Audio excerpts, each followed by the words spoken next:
मूर्ख कौन? किसी गांव में एक सेठ रहता था। उसका एक ही बेटा था जो व्यापार के काम से परदेश गया हुआ था। सेठ की बहू एक दिन कुएं पर पानी भरने गई। घड़ा जब भर गया तो उसे उठाकर कुएं के मुंडेर पर रख दिया और अपना हाथ मुंह धोने लगी। तभी कहीं से 4 राहगीर वहां आ पहुंचे। एक राहगीर बोला, बहन मैं बहुत प्यासा हूँ, क्या मुझे पानी पिला दोगी? सेठ की बहू को पानी पिलाने में थोड़ी झिझक महसूस हुई क्योंकि वह उस समय कम कपड़े पहने हुई थी। उसके पास लोटा या गिलास भी नहीं था जिससे वह पानी पिला देती। इसी कारण वहां उन राहगीरों को पानी पिलाना उसे ठीक नहीं लगा। बहू ने उससे पूछा कि आप कौन? राहगीर ने कहा कि मैं एक यात्री हूँ। बहू बोली, यात्री तो संसार में केवल 2 ही होते हैं, आप उन दोनों में से कौन है? अगर आपने मेरे इस सवाल का सही जवाब दे दिया तो मैं आपको पानी पिला दूंगी, नहीं तो मैं पानी नहीं पिलाऊंगी। बेचारा राहगीर उसकी बात का कोई जवाब नहीं दे पाया। तभी दूसरे राहगीर ने पानी पिलाने की विनती की।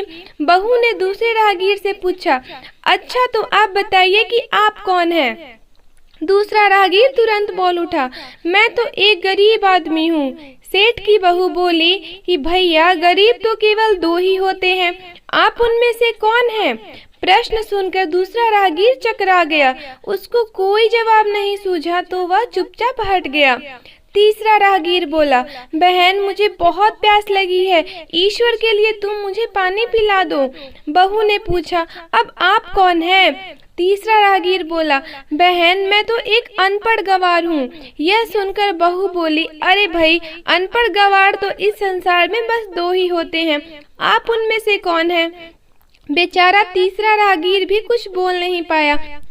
अंत में चौथा राहगीर आया और बोला कि बहन मेहरबानी करके मुझे पानी पिला दे, प्यासे को पानी पिलाना तो बड़े पुण्य का काम होता है। सेठ की बहू बड़ी ही चतुर और होशियार थी। उसने चौथे राहगीर से पूछा कि आप कौन हैं? वह राहगीर अपनी खीज छिपाते हुए बोला, मैं तो बहन बड़ा ही मूर्ख हूँ।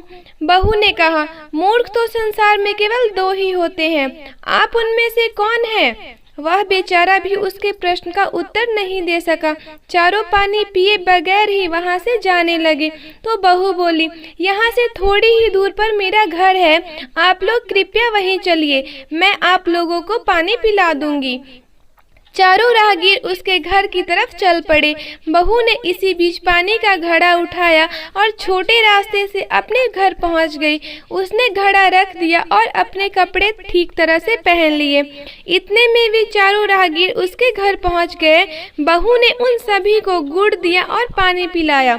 पानी पीने के बाद वे राहगीर अपनी राह पर चल पड़े। सेठ उस समय घर में एक तरफ बैठा यह सब देख रहा था। उसे बड़ा दुख हुआ। वह सोचने लगा कि इसका पति तो व्यापार करने के लिए परदेश गया है और यह उसकी गैर हाजिरी में पराए मर्दों को घर बुलाती है, उनके साथ हंसती बोलती है। इसे तो मेरा भी लिहाज नहीं है। यह सब देख अगर मैं चुप रह गया तो आगे से इसकी हिम्मत और बढ़ जाएगी। मेरे सामने इसे किसी से बोलने बतियाते शर्म नहीं आती तो मेरे पीछे न जाने क्या क्या करती होगी। फिर एक बात यह भी है कि बीमारी कोई अपने आप ठीक नहीं होती, उसके लिए वैद्य के पास जाना पड़ता है। क्यों न इसका फैसला राजा पर ही छोड़ दूं? यही सोचता वह सीधा राजा के पास जा पहुंचा और अपनी परेशानी बताई। सेठ की सारी बातें सुनकर राजा ने उसी वक्त बहू को बुलाने के लिए सिपाही बुलावा भेजे और उनसे कहा कि तुरंत सेठ की बहू को राजसभा में उपस्थित किया जाए। राजा के सिपाहियों को अपने घर पर आया देख उस सेठ की पत्नी ने अपनी बहू से पूछा, क्या बात है बहू रानी, क्या तुम्हारी किसी से कहा सुनी हो गई थी जो उसकी शिकायत पर राजा ने तुम्हें बुलाने के लिए सिपाही भेज दिए? बहू ने सास की चिंता को दूर करते हुए कहा कि नहीं सासू माँ, मेरी किसी से कोई कहा सुनी नहीं हुई है, आप जरा भी फिक्र ना करें। सास को आश्वस्त कर वह सिपाहियों से बोली कि तुम पहले अपने राजा से यह पूछकर आओ कि उन्होंने मुझे किस रूप में बुलाया है, बहन, बेटी या फिर बहू के रूप में, किस रूप में मैं उनकी राजसभा में आऊं। बहू की बात सुन सिपाही वापस चले गए। उन्होंने राजा को सारी बातें बताई। राजा ने तुरंत आदेश दिया कि पालकी लेकर जाओ और कहना कि उसे बहू के रूप में बुलाया गया है। सिपाहियों ने राजा की आज्ञा के अनुसार जाकर सेठ की बहू से कहा कि राजा ने आपको बहू के रूप में आने के लिए पालकी भेजी है। बहू उसी समय पालकी में बैठकर राजसभा में जा पहुंची।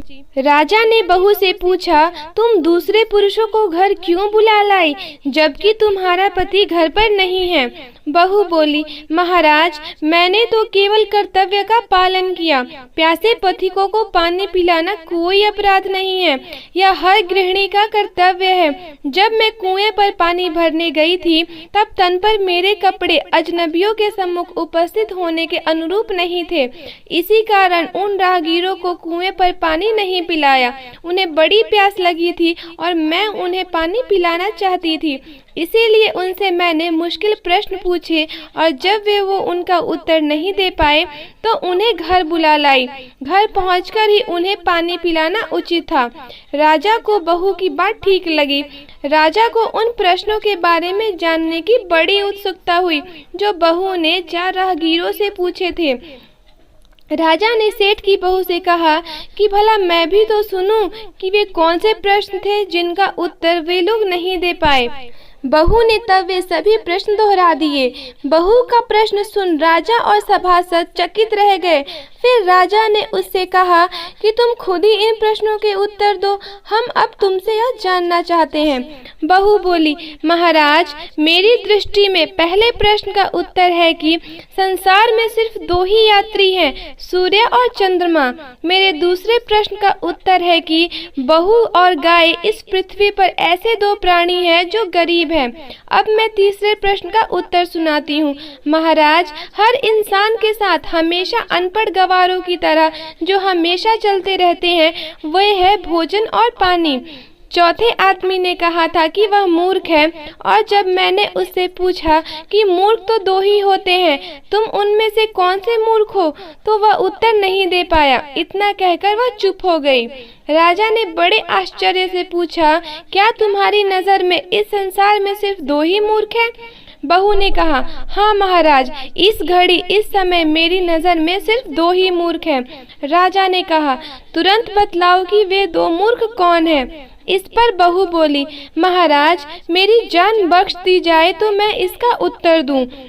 राजा को बड़ी उत्सुकता थी यह जानने की कि वे 2 मूर्ख कौन हैं। सो उसने तुरंत बहू से कह दिया कि तुम निसंकोच होकर कहो, हम वचन देते हैं तुम्हें कोई सजा नहीं दी जाएगी। बहू बोली, महाराज, मेरे सामने इस वक्त बस 2 ही मूर्ख हैं। फिर अपने ससुर की ओर हाथ जोड़कर कहने लगी, पहले मूर्ख तो मेरे ससुर जी हैं जो पूरी बात जाने बिना ही अपनी बहू की शिकायत राज दरबार में की। अगर इन्हें शक हुआ ही था तो यह पहले मुझसे पूछ तो लेते, मैं खुद ही इन्हें सारी बातें बता देती। इस तरह घर परिवार की बेइज्जती तो नहीं होती। ससुर को अपनी गलती का एहसास हुआ। उसने बहू से माफी मांगी।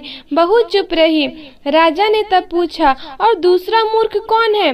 बहू ने कहा, दूसरा मूर्ख खुद इस राज्य का राजा है, जिसने अपनी बहू की मान मर्यादा का जरा भी ख्याल नहीं किया और सोचे समझे बिना ही बहू को भरी राजसभा में बुलवा लिया।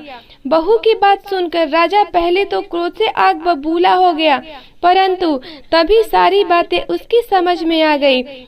समझ में आने पर राजा ने बहू को उसकी समझदारी और चतुराई की सराहना करते हुए उसे ढेर सारे पुरस्कार देकर सम्मान सहित विदा किया।